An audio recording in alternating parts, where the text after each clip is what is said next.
I was speaking to Minister Scully earlier, and I was praising him and telling him how I love planning ministers. Um, they keep me in business. As you've heard, we've been doing this seminar or conference for 28 years at least, in various guises, and I've never been able to come here and say there's nothing new, nothing to see here, no changes, you can all go home. I've never, in every year there is always something happening in the planning and development space in terms of legal changes. It keeps us interested.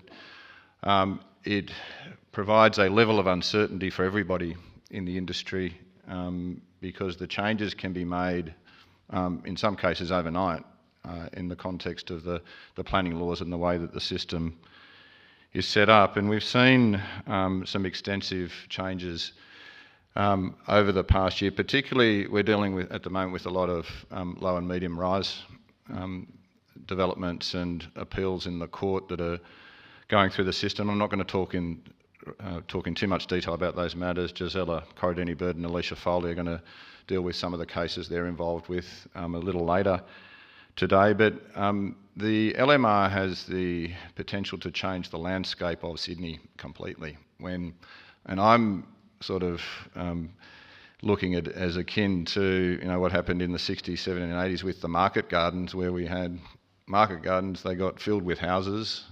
We have in the inner city and metro areas, areas of 1 and 2 story dwellings that will become areas filled with towers of 6 and 8 stories. That, in the terms of the matters we're dealing with at the moment, has some interesting legal questions that arise, but also some interesting contextual issues that have to be dealt with. And each matter has its own nuances that need to be considered in the context of the particular application. It's quite challenging at the moment to deal with not only the development side, but the residents and managing the community who are affected by these particular developments. Whilst the Minister says don't sweat on the small stuff, if a 6 and 8 story building comes next to your 1 and 2 story dwelling, that's not small stuff. There are consequences for real people. So managing that whole process is not easy at the moment. I understand there are big decisions that have been made and are to be made, but there are also always people involved on both sides. So but it seems to me the matters I've been dealing with this year, I think it's still childcare centres. So there's plenty of kids going. The most number of appeals that we currently have relate to childcare centres. So and they bring their own challenges because even yesterday I was told in this particular street I was dealing with a childcare centre matter, there's no kids here, so we don't need childcare centres. But they can be the best developments, they can be the worst developments. If you're retired, they can be the worst kind of development next to you. But if you're working, you never see them because they're not there on the weekends and they're not there when you're there. So again, the community has different perceptions of those kinds of developments and what might be expected. The Minister also mentioned artificial intelligence and the role of that in determining development applications in the future. I worry about that. I must say the Chief Judge of the Supreme Court has very serious concerns about the use of artificial intelligence in the legal industry and the reliance upon it. And my experience was with it, I'm trying to use it generally to assist where it can be more efficient, but I've asked it on a number of occasions, can you find me some cases that deal with this particular topic related to planning law? And invariably it'll come back with 5 or 6 cases, of which 3 will be have the wrong citation and have quotations in them that don't exist. There'll be 2 that are just made up, and there'll be nothing that supports the position that actually exists. So that will change, no doubt, it'll get better. But it cannot be relied upon at all for legal research and without fact-checking and making sure that a case actually exists in hard copy somewhere and says what the AI tool that you're using thinks it says. And I prepare advice, for example, relating to some planning issue, which I'm often doing. I'll put that advice into the artificial intelligence tool that we use, and ask it to tell me whether you think it's a good advice and whether it's sound, and it'll come back and tell me every time your advice is fantastic and it's completely right. I really feel good about that, but sometimes I put in advice that is not right, and it tells me it's still right. So again, I can't rely upon it to do my job at the moment, and I worry about it in the context of the planning space until it's fully developed doing that job as well. I understand it's more efficient in preparing reports and putting things together, but we need to be careful in terms of its use and complete reliance upon it. The paper that I'm presenting today is going to deal with a number of topics. They're pretty scattered in terms of, and this paper hasn't been prepared with the assistance of artificial intelligence. I can tell you, you'll find errors in it everywhere, but that's, they're mine. In terms of the topics, wide and varied, we'll get through hopefully all of them by the end of this session, but a lot of things happening, a lot of confirmation of some old principles and some new principles that have arisen in some of the Chief Judge's decisions in the Land and Environment Court.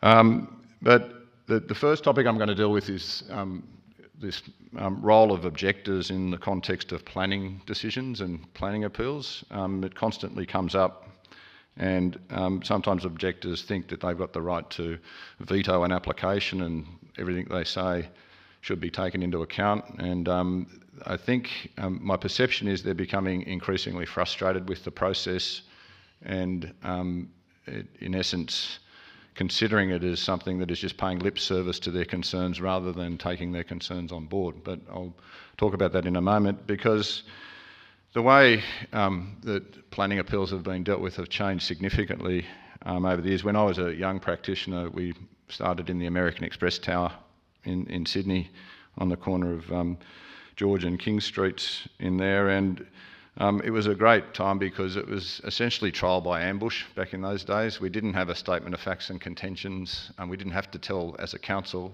the other side what our issues were. We'd just turn up with experts who'd prepare reports and let them go for their life to argue why the development should be approved or not approved, and we could raise issues as we went.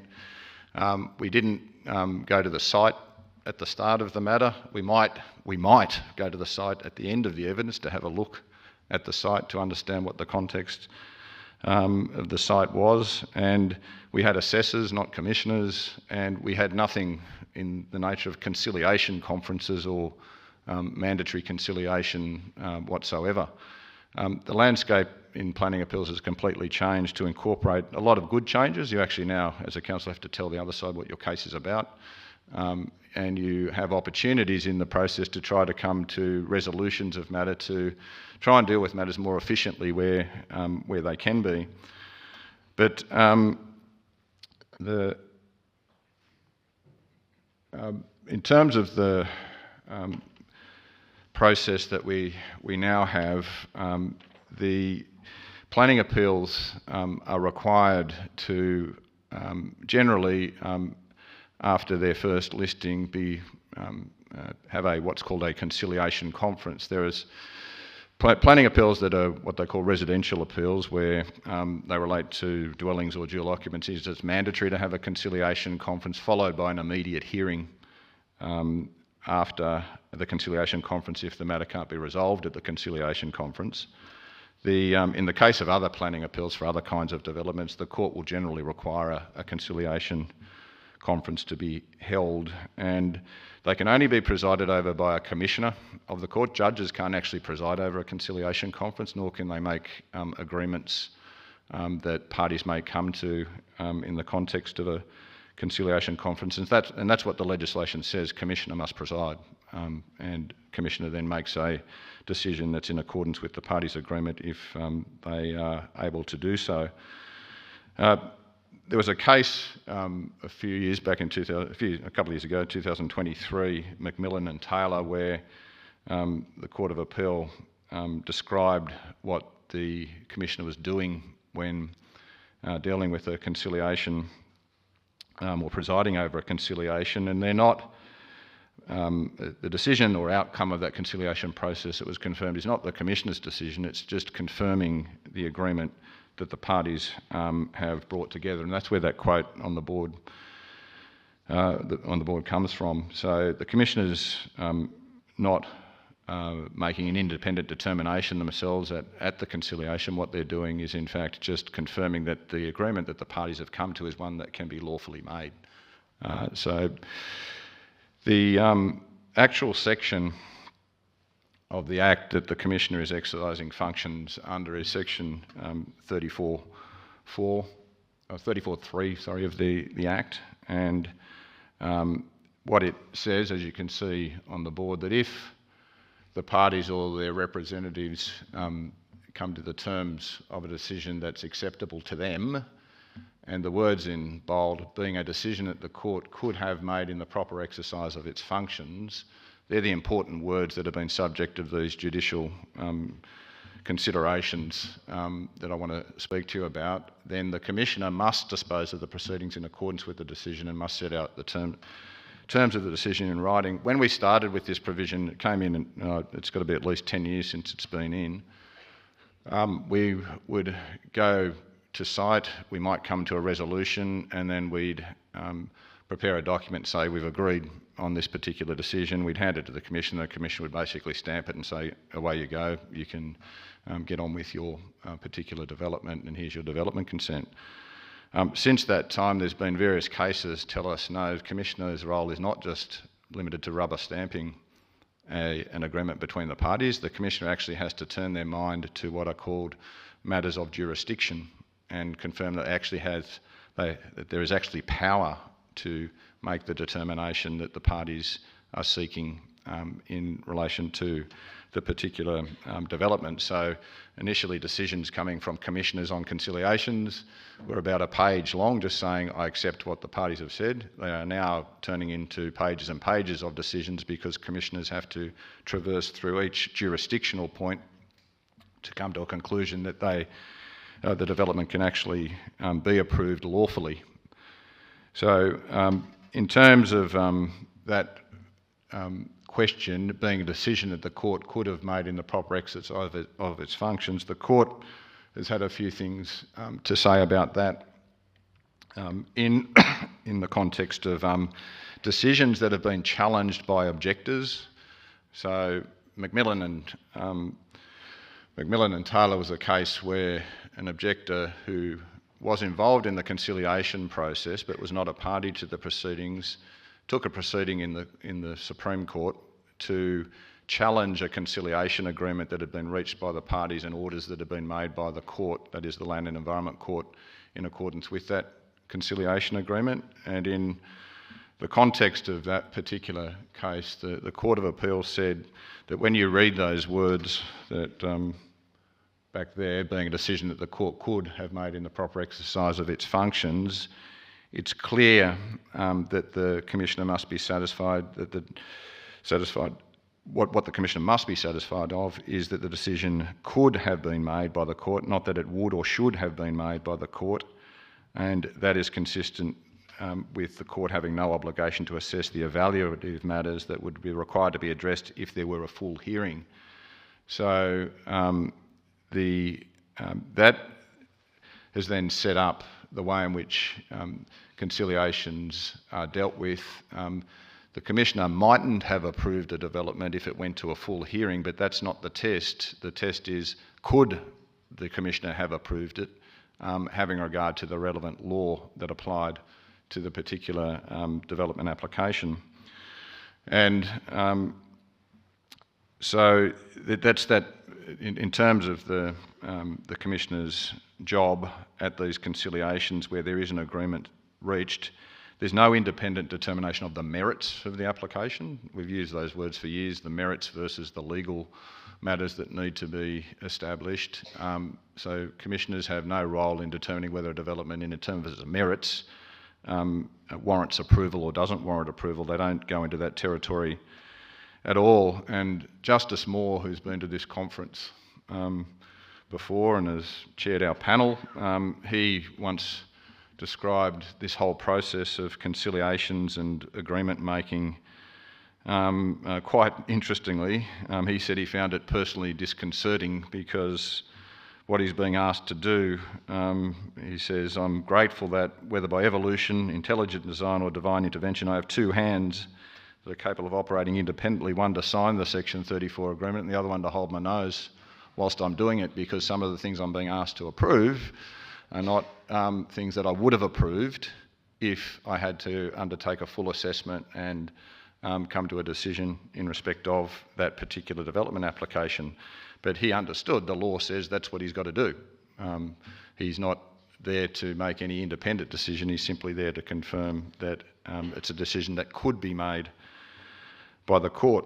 So the other matters that came out of this Macmillan case, lots of words on the screen there, but Macmillan also referred to an earlier case by Justice Preston speaking about the role of objectors in the context of these conciliations, and also in the context generally of planning appeals. And the Morrison case is a fairly old case now, it goes back to 2007, where Justice Preston was fairly newly appointed as a Chief Judge. But what Justice Preston said there is community consultation and public participation should not be viewed as being adversarial.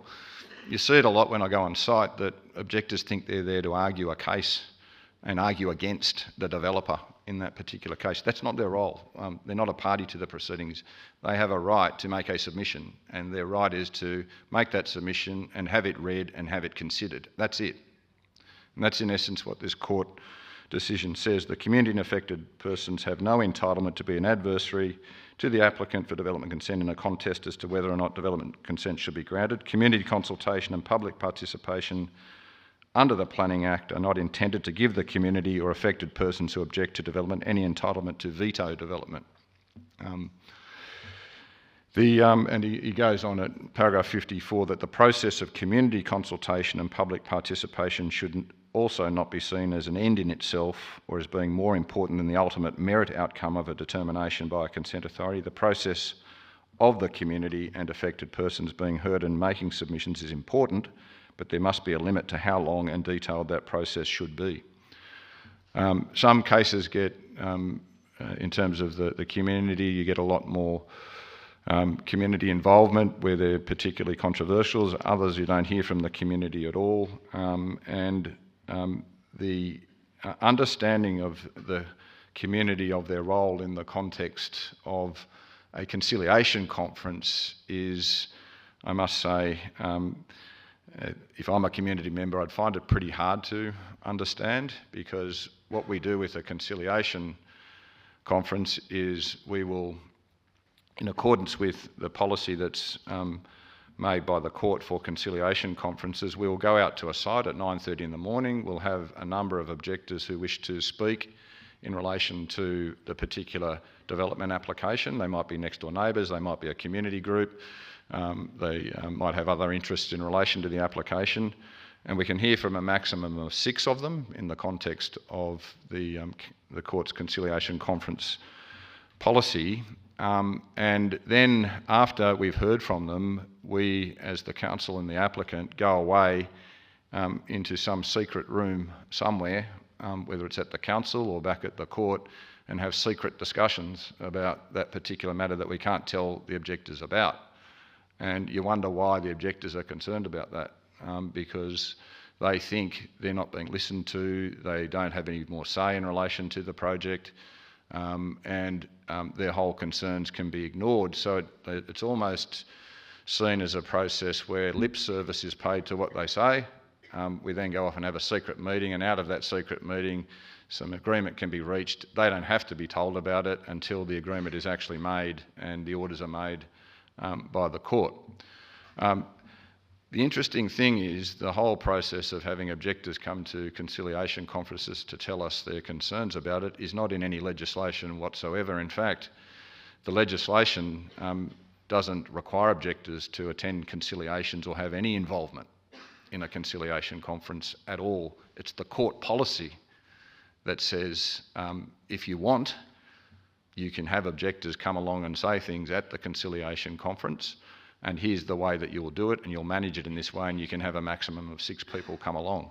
But the legislation itself, that is either the Planning Act or the regulations, and the Land and Environment Court Act, where the conciliation process sits within, doesn't say at all that objectors are to be invited or have any involvement in the conciliation conference process itself. And that was something that came up in a recent case concerning this little property. You'll see the little arrow. This is on North Kiama Drive down at in the lovely local government area of Kiama. I think we've got some Kiama people here today. So lovely beachside property at number 110 North Kiama Drive. This was a development application in a case called Joseph and Spencer. It's a recent decision of Justice Preston, 2026 decision. The citations and all these things, I'll provide them in a paper that you can all have. It'll be circulated for anybody who wants it later after the conference is finished. But the facts of this particular case were that the Spencers in that at number 110 were seeking consent for alterations and additions to the dwelling house that was existing on the property, and the adjoining owner, Mr. Joseph, objected to that development application, and there were some impacts that he was concerned about in terms of view loss and other matters. He also happened to have some legal qualifications, so far as I understand it. So he was quite, in terms of being an objector, he was he knew what he was talking about, but he was also quite bothersome in terms of his impact upon the council, and some of the council officers here will be able to tell you about that. Took up a lot of resource. But the council, in fact, refused the development application at first instance, and then there was an appeal to the Land and Environment Court.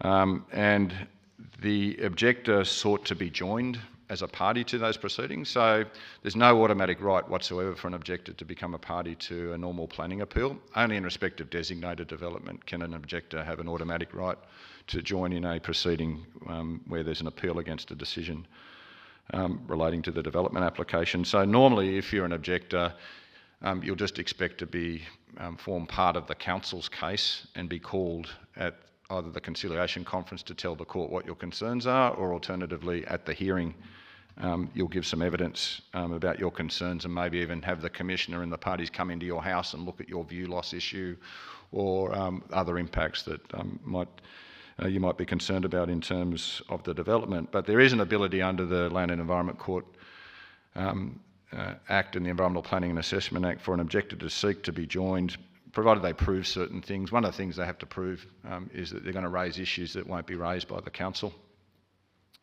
in the context of the appeal. That's one matter that they could seek to join on, that they don't think the matter's being fully explained to the court, or the issues are being fully developed by the council in its case.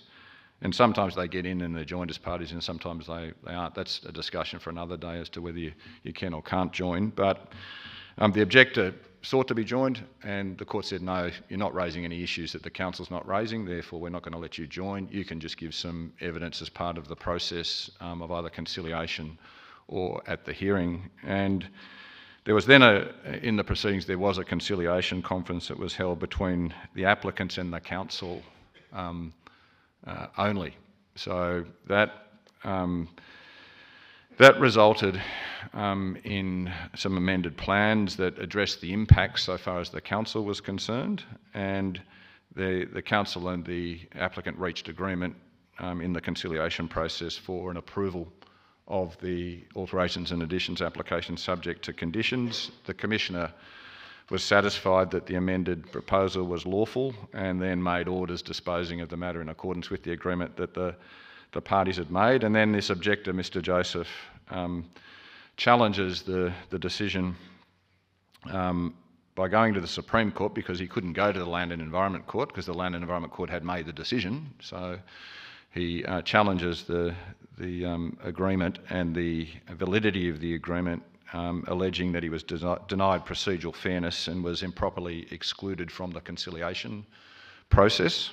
And the Court of Appeal, Justice Stern, was one of the judges on the Court of Appeal, and he said, and these are quite important and reinforcing words, that objectors such as Mr. Joseph have no right to appeal against a grant of consent, are not, unless joined by order of the court, parties to an appeal against a refusal of development consent, unless the appeal relates to designated development.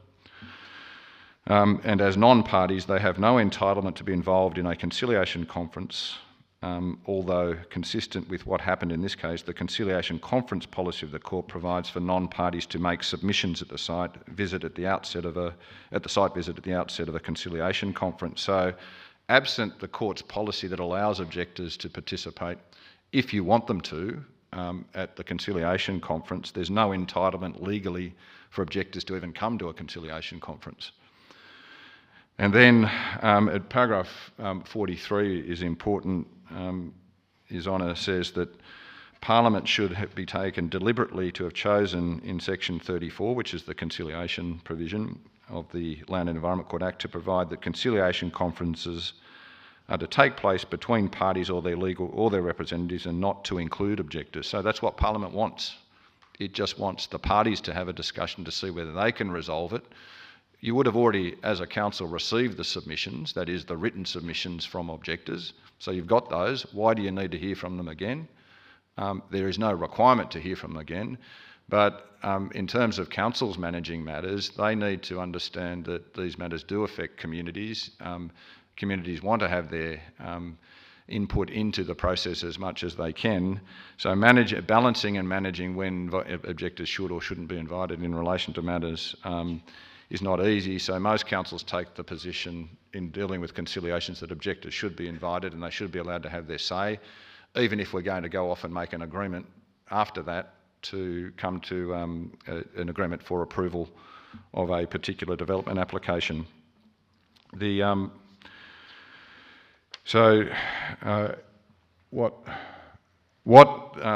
conclusion out of that particular case is that the Land and Environment Court Act itself, through this conciliation provision, provides no entitlement to an objector who's not a party to proceedings to be heard at a conciliation conference. So that's been confirmed by the court now, and objectors will, in terms of their participation in matters, be limited to what, in essence, the council wants to do in terms of its management of a conciliation process, and ultimately if the matter is resolved, the objector has no further entitlement or right to do anything about that, even if they were involved in the process of giving on-site evidence or evidence of their concerns about the particular matter.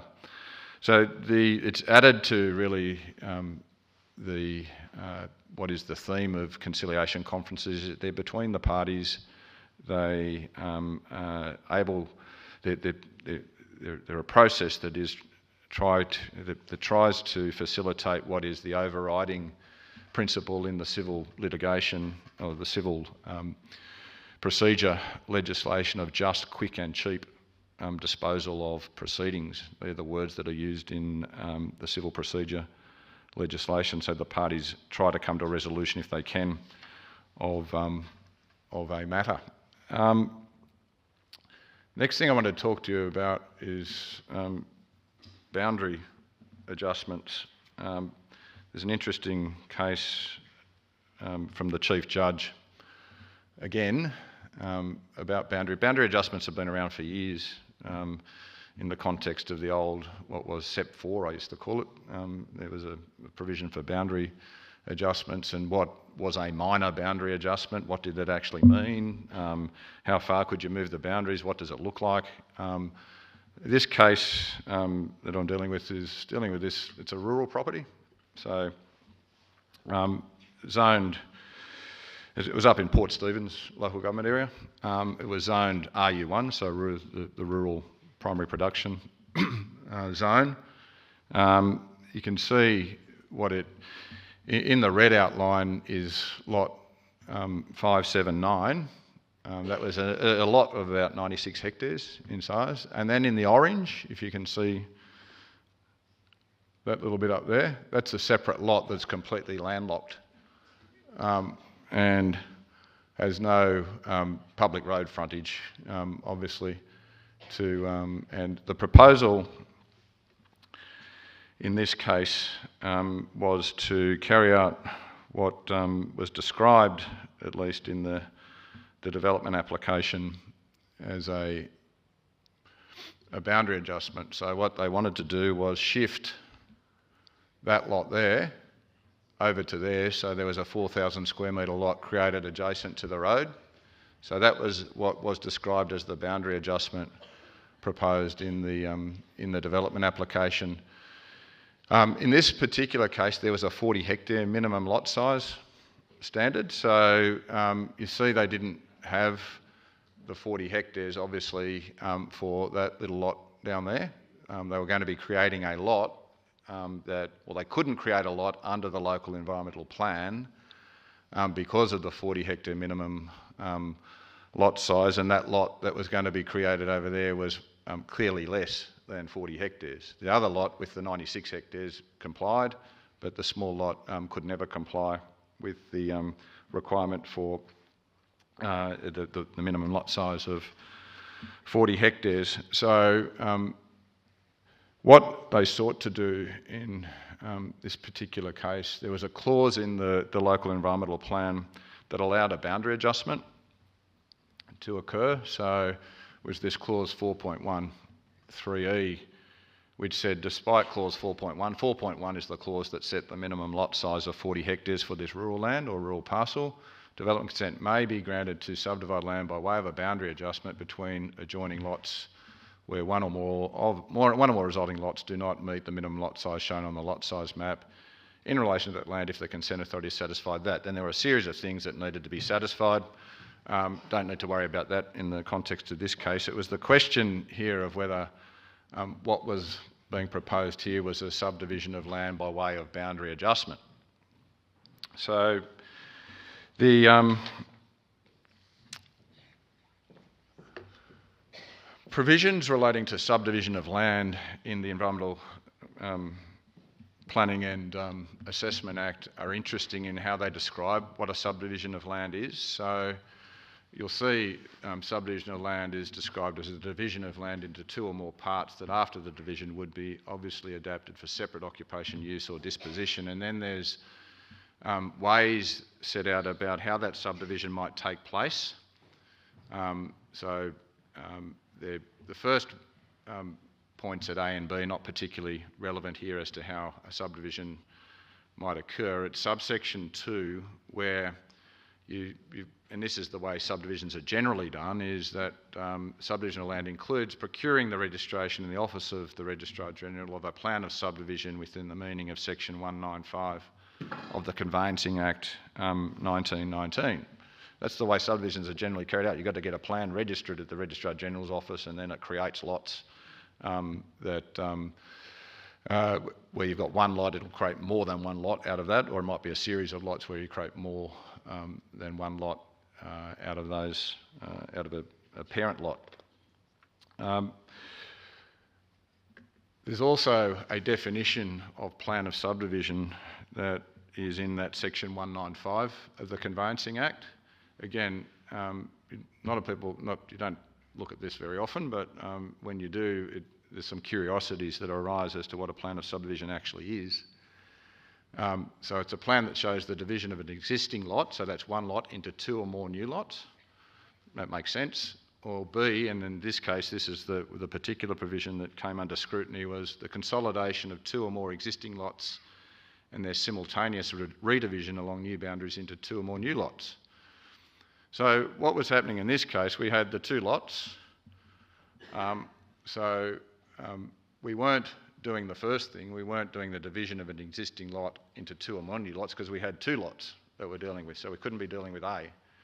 What we were dealing with was B, that is, we've got two lots, we have to consolidate them first, and then we have to redivide them along new boundaries into two or more new lots. So it was paragraph B that was relevant in the context of that particular, of the two parcels of land. And in terms of it went to a commissioner of the court who refused the subdivision for various reasons, but Justice Preston got to deal with the appeal in relation to by the applicant in relation to the decision of refusal by the initial commissioner. And in relation to those particular provisions, that is the subdivision of land definition and what the Environmental Planning and Assessment Act tells us about subdivision, is that he said these definitions reveal that it is the division or redivision of land into two or more parts that constitutes the development of subdivision for the purpose of the EPA Act. The consolidation of two or more existing lots into a single lot by itself does not involve the development of subdivision, as consolidation is the antithesis of subdivision. So when you're consolidating a lot, that is not subdivision, because you're putting lots together, you're not dividing them. So he said that's not subdivision, but in this case, the definition of subdivision that was back on the page before actually includes an ability to consolidate and then simultaneously redivide. So the definition of subdivision allows that to happen, even though when you consolidate, that's not technically subdivision. But a plan of subdivision can include a consolidation and then an immediate or simultaneous redivision into lots. That was what was relied upon by the applicant in this particular case as the provision that facilitated their consolidation of two lots, then the redivision, what they call by way of boundary adjustment, into the 4,000 square metre lot and the 96 hectare lot. But His Honour came to the conclusion that that could never be a boundary adjustment because what was happening was the lots were being consolidated, so you then end up with one lot under this division, under this particular provision, and then you were subdividing that particular lot into two lots, so you weren't adjusting boundaries.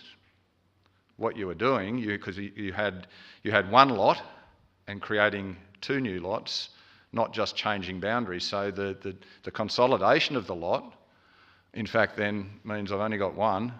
How can I be adjusting the boundaries between lots if I've now only got one lot?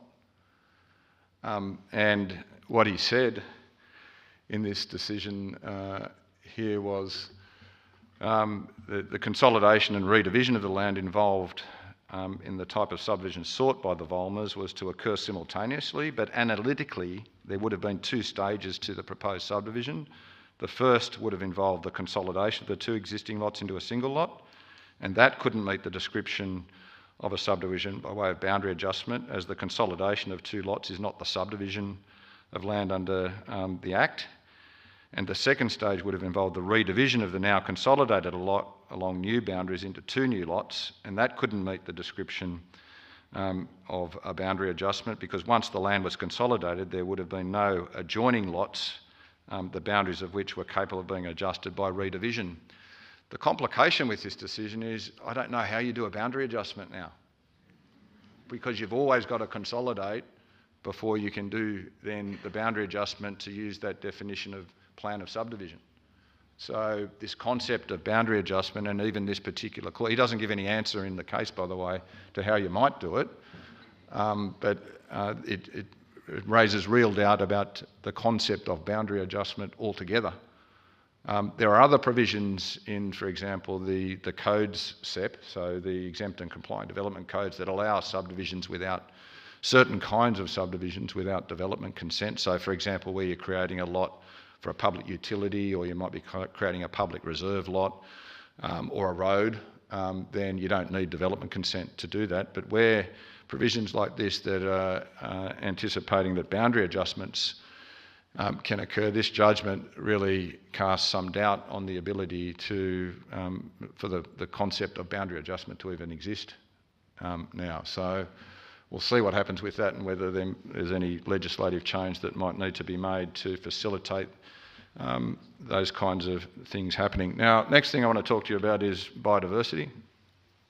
I said I'm all over the place today in terms of the topics, but BDAR's a Biodiversity Development Assessment report is something that, in terms of the Biodiversity Conservation Act, BDAR is an assessment tool, and in terms of the impact upon biodiversity values of land, and you need a biodiversity development assessment report. There's 3 triggers for them. One is if you're likely to significantly affect endangered ecological communities or species. The second one is if you're going to be clearing land that's mapped on the biodiversity values land mapped, and the third one is if you clear a certain quantity of land depending upon what the minimum lot size is, and if you're captured by one of those 3 things, you have to prepare this thing called a BDAR in the context of your and submit it with your development application. This biodiversity legislation is really complicated in terms of the way that it works, and trying to interpret it and apply it. The court's being confused all the time by the way in which it's to be assessed and interpreted. And this particular case that I want to talk about now confirms that. It was a case dealt with by the Senior Commissioner involving one of my client councils. I didn't act in it, but it was a Northern Beaches case, and the applicant was Vigour Master. But one of the issues that arose in the case, there's a provision in the Biodiversity Conservation Act that says, and it's in Part 7 of the Act, which is the section that deals with assessment of development applications. It says this part prevails to the extent of any inconsistency between this part in the Environmental Planning and Assessment Act or any instrument under that Act. And then some more words, which I like. There's then a provision, which is the operative provision in the Biodiversity Conservation Act, section 7.13, that applies when you're determining a development application under Part 4 of the Environmental Planning and Assessment Act.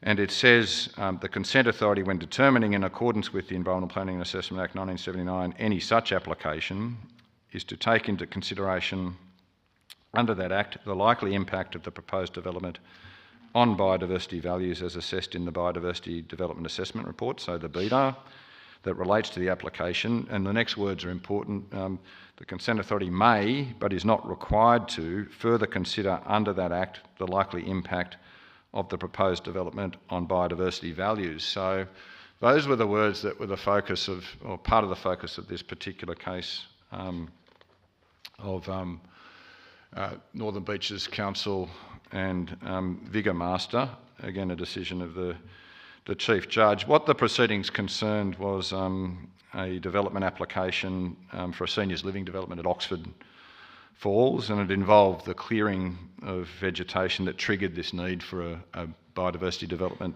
assessment report under the Biodiversity Conservation Act. And at the hearing, it was before the Senior Commissioner, Commissioner Dixon, who was a very learned commissioner, and she has qualifications as a lawyer, among other things. The council contended that the proposed development wasn't consistent with the desired future character statement that it had in its LEP, and it also contended that there were other provisions of the LEP, which was the Warringah Local Environmental Plan, that required proposed developments to be designed to retain and complement any distinctive environmental features of the site and be sympathetic to environmental features, and that development be designed to minimise the impact on remnant Indigenous flora.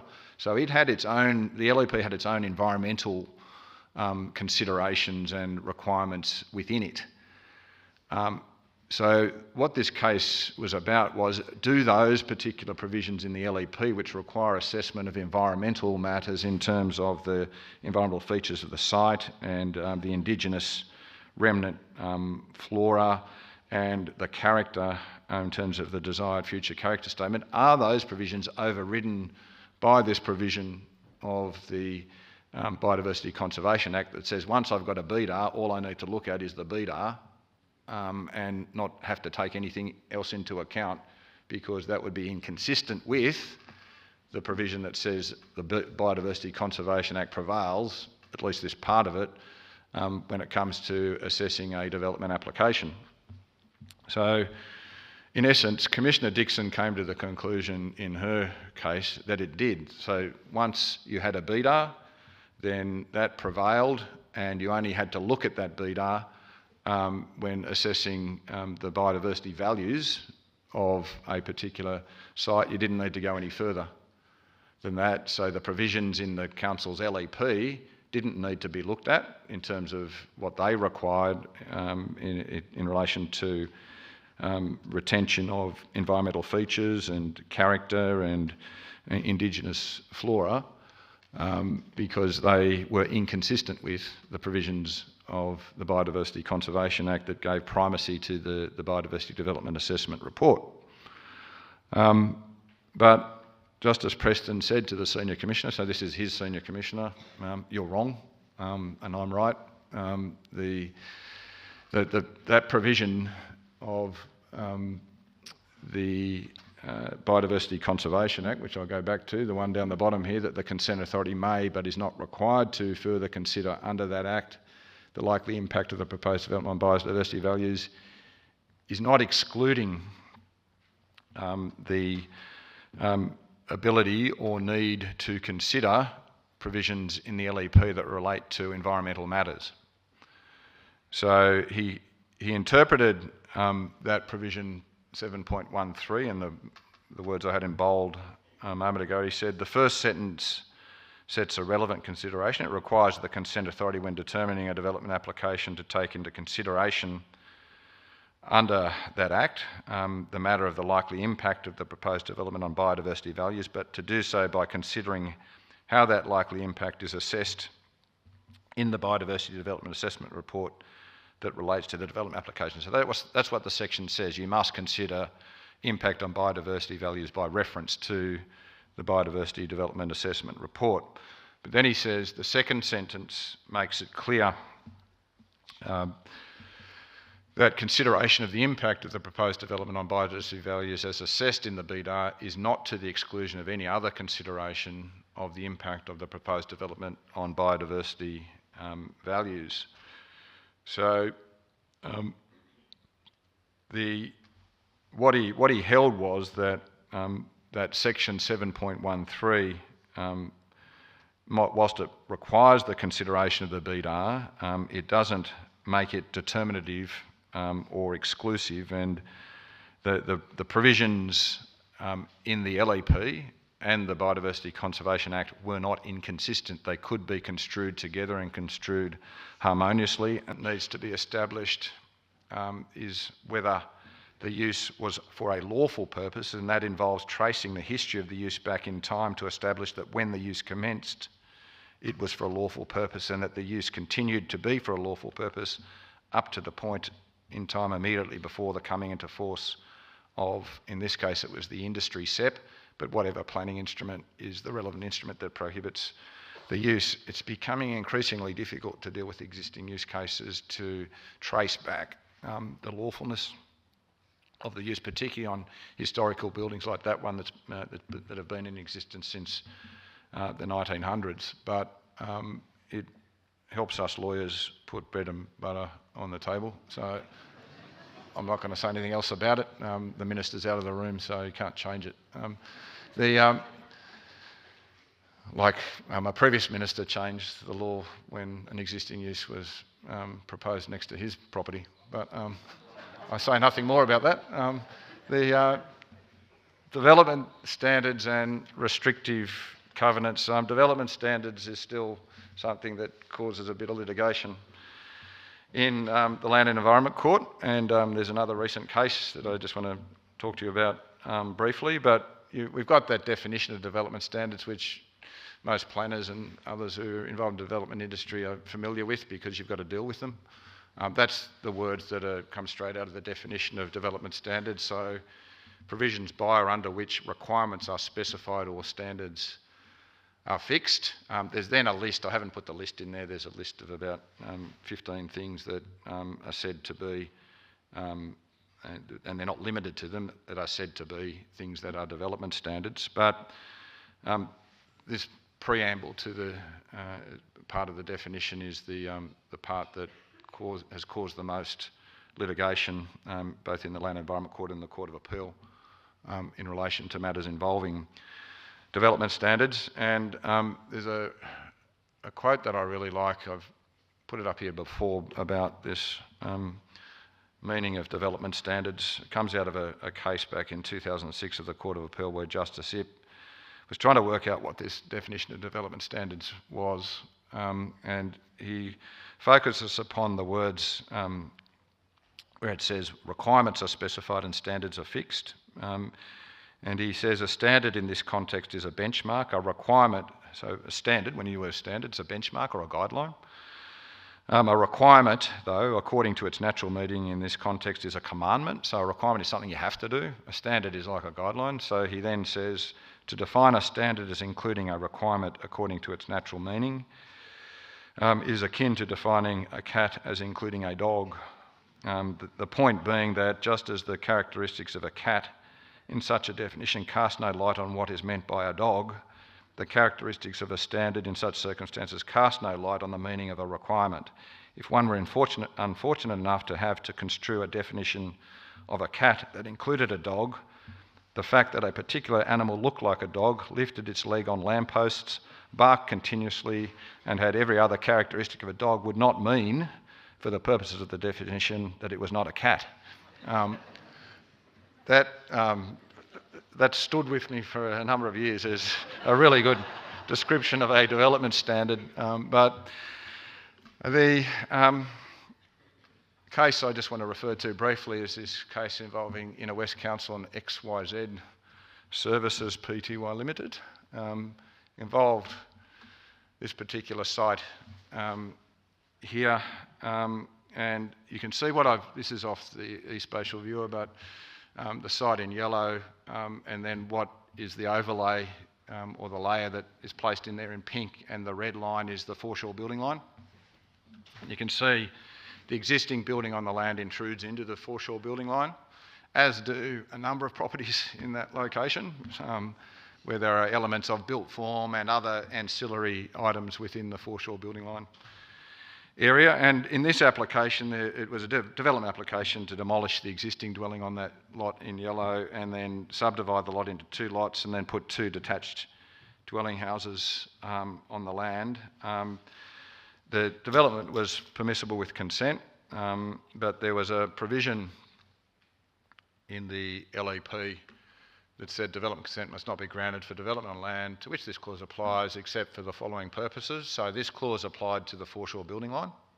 So you couldn't do anything beyond the foreshore building line other than extend, alter or rebuild an existing building, which wasn't being done in this case, so that wasn't the proposal. Or you could have boat sheds, cycleways, fences, jetties, swimming pools, the kinds of things that are generally accepted in the foreshore building line. So what was being argued in this case by the council was this provision wasn't a development standard. It was saying you're just prohibited from doing anything other than these things in the foreshore building line. So you can't have any part of your new dwellings, so your two detached dwelling houses, you can't have any part of those beyond that pink and into the pink area and beyond the red line, because it's just prohibited by this particular provision of the LEP.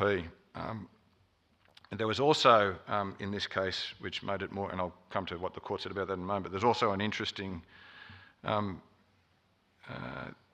ancillary matter in this case, that there was a restrictive covenant on the title that the previous owner of the land, when he built his dwelling and it went over what was then the foreshore building line, he agreed that whenever a rebuilding was going to take place on the land, that it wouldn't go beyond the foreshore building line. So he actually entered into a covenant with the council because he'd done the wrong thing, and he said, okay, I'll remedy it when I rebuild on this land. I'll take any new building, won't go beyond the foreshore building line. So it was a private covenant that was entered into, or it was a covenant entered into between the council and the then owner of the land that went on the title of the land.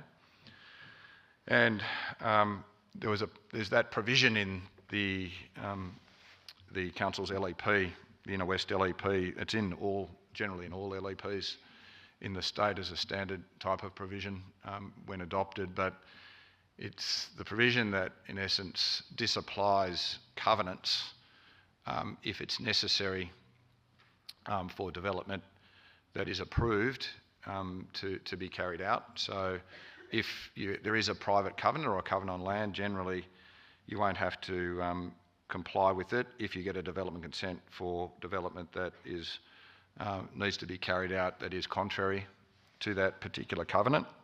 There's some exceptions to that, but I'm not going to deal with that right at the moment. So firstly, dealing with this question of whether that clause was a development standard, the foreshore building line clause, what the owner of because the application was in fact refused, but what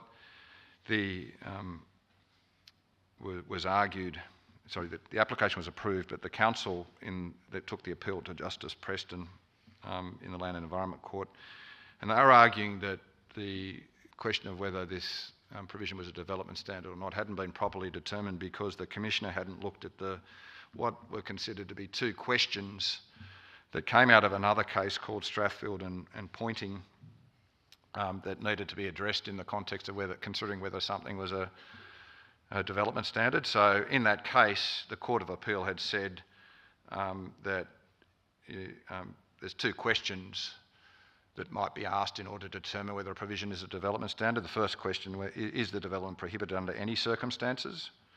In other words, is it prohibited by the provision that's construed in the context of the instrument as a whole? And secondly, if the development isn't prohibited under any circumstances, does the provision specify a requirement or fix a standard in respect of an aspect of the development? So that's the two questions that came out of a Court of Appeal decision of Strathfield and Pointing, and the council was arguing, well, the Commissioner didn't deal with those questions.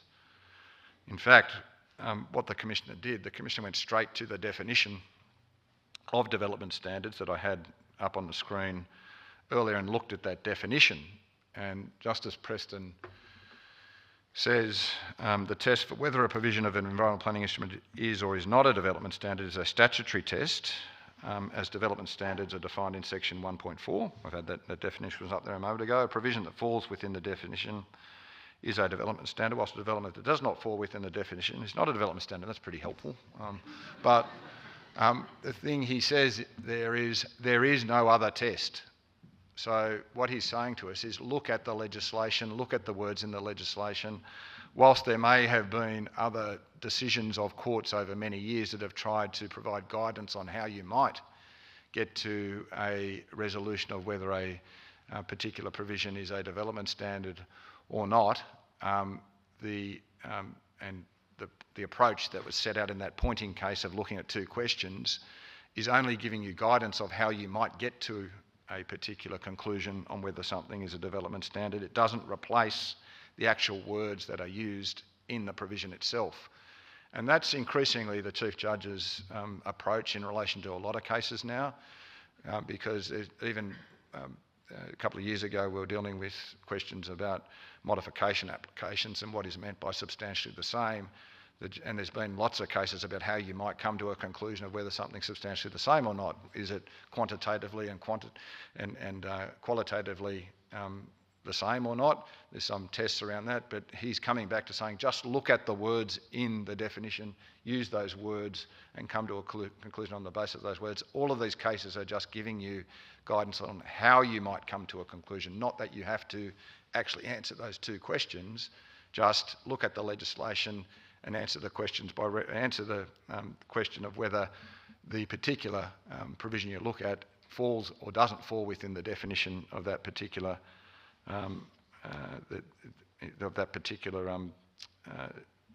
definition in the Act. So he said the Commissioner didn't get it wrong by not answering those two questions, and the Commissioner in fact did get it right when you looked at the definition of development standards in the context of this foreshore building line provision and came to the conclusion that it was in fact a development standard. And it wasn't really controversial because these foreshore building line provisions for many years in many cases had been considered to be development standards, even though they look like prohibitions. So, and he basically said that to the council in the context of his judgment. So that whole thing is, the minister has included some provisions in the new, or the Environmental Planning and Assessment Amendment Planning Systems Reform Act 2025. That's the big piece of legislation he was referring to earlier, that has a staged approach to commencing. One of the provisions that is in that piece of legislation that was made last year but hasn't commenced is a provision that seeks to replace the definition of development standards. And this is the new definition that is proposed to commence on a date yet to be advised. That development standard means a provision of an environmental planning instrument or a regulation that is identified as a development standard by the environmental planning instrument or regulation, including by the heading or notes to the provision. So this is going to mean there's a lot of work that I won't get anymore, because it is actually saying, we'll tell you when it's a development standard, which is probably, the courts have been encouraging that for years. You could actually solve it really easily by having a definition like that just says this is a development standard, and if it is, well then you deal with it as a development standard. If it doesn't say that, well then it's not a development standard. So that hasn't come into force yet. Not sure when it will come into force, but that will stop most of the arguments about whether something is or is not capable of being contravened, because that's why we look at development standards. We generally look at them to see whether or not we can contravene them by a request that's made for contravention under clause 4.6 of the standard instrument, local environmental plans. I've got a couple of minutes and I won't get to everything, but just the other matter in this particular case was about the covenant. So again, lots of words on the screen. This will all come to you in a paper though, so don't worry about it too much. The covenant issue, so the council contended that there was this covenant that said that had been entered into by the old landowner and was on the title, that basically said you can't rebuild beyond the foreshore building line. The foreshore building line was a little different, but it was generally in the same location to what the one was under the planning instrument. And they said, well, that's an instrument, and that is something that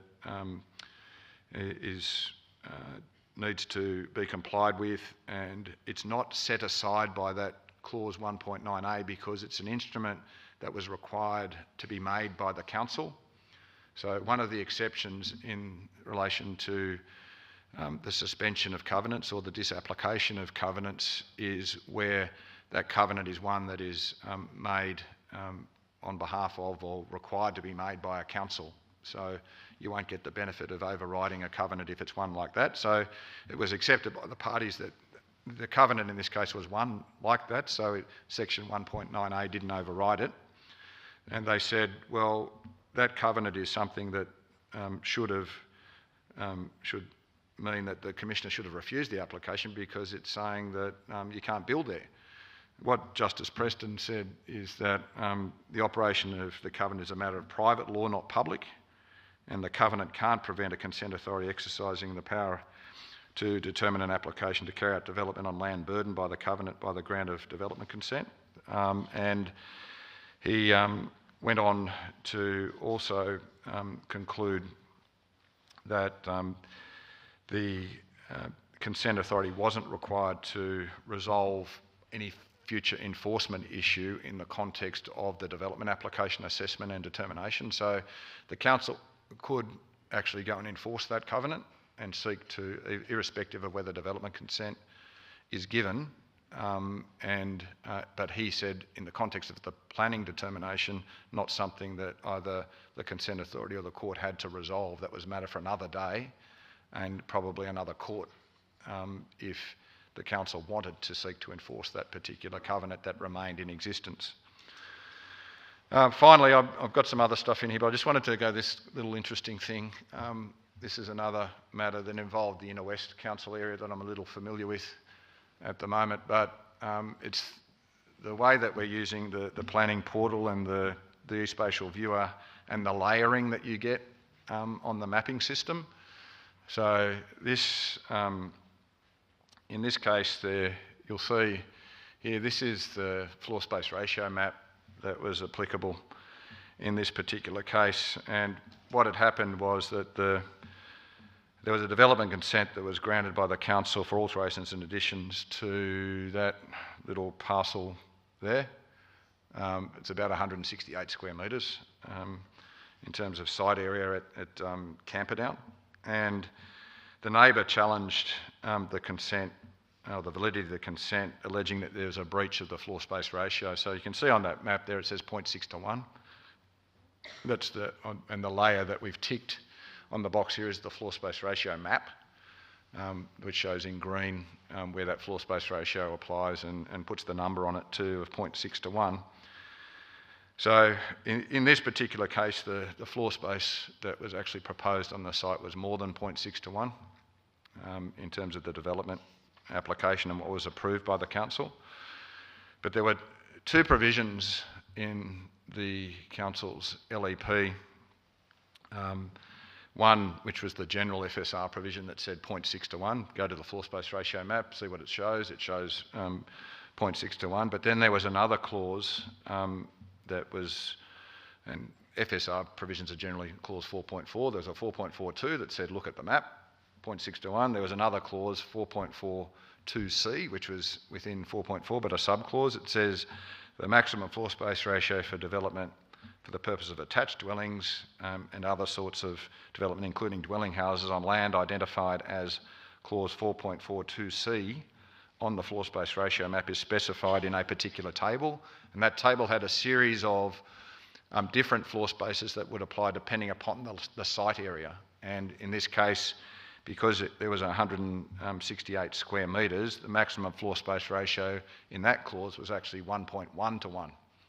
So because the site area was in fact smaller, you got a greater floor space that attached to this particular site. So on the basis of that, the applicant put its application forward with a greater than 0.6 to 1 but less than 1 to 1 floor space ratio. And what, in the challenge to the validity of the consent, the neighbour argued that the land was only identified in terms of the floor space, maximum floor space ratio by reference to what you would tick as the floor space ratio map. So when you go on and you tick the floor space ratio map, you only get 0.6 to 1. And the clause that said that allowed the increased floor space ratio spoke of that ratio being identified again in relation to the floor space ratio map. So that's what it is. It's 0.6 to 1. I can't go any more than 0.6 to 1 because there's nothing when I tick the box of floor space ratio map that shows me anything other than 0.6 to 1. So that was the argument in this particular case, and it was said that you'll see there's another box there called additional controls. There's nothing in the LEP that tells me I can tick the box additional controls because the floor space ratio map, according to this, is this at 0.6 to 1. If I tick the box of additional controls, there are other notes that come up. Now, these notes have been changed since the date of this case, but there are notes that here correspond Area 8 and Area 9. They correspond to words in the LEP similar to the clause 4.42C words that then bring in the table that allows for increased floor space on these smaller lots. But what was being argued by this applicant is, well, firstly, you can't, the clause doesn't tell you can tick a layer. You've only got one floor space ratio map. That is the one that says 0.6 to 1. This doesn't give you another floor space ratio. And secondly, if there are two floor space ratios, in this case a 0.6 to 1 and a 1 to 1, you've got to comply with the lesser one. That was the argument. And what the court said in this case, in relation to the interpretation of these digital maps that a single named map, which in this case was the floor space ratio map, can include digital layers or overlays that identify the application of different controls. That filter layers are not separate maps, they operate as part of the map by adding identifying information to land, and that identification of land for the purposes of a clause, and in that case it was the clause 4.42c, can validly occur through those digital overlays. So the court recognised through this digital mapping process that the floor space ratio map is a combination of layers, and that is a legitimate way of then come to a conclusion what the whole of the floor space ratio map in fact contains and involves.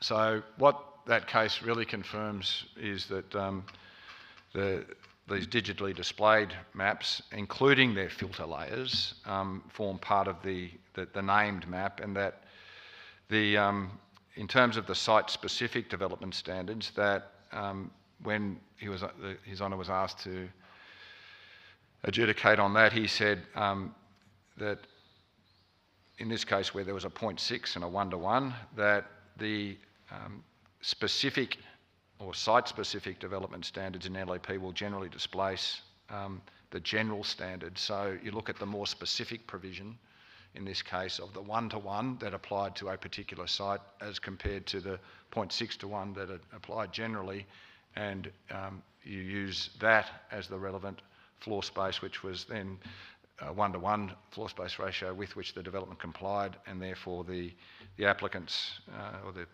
neighbours' challenge to the validity of the consent failed.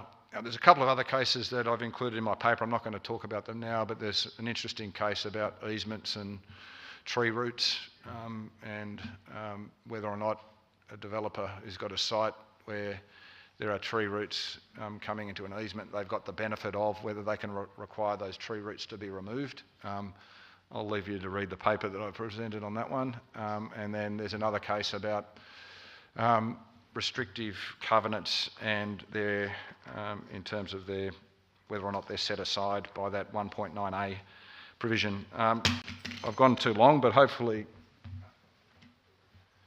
I've traversed a little bit of area that some of you have got some interest in. I've tried to do that.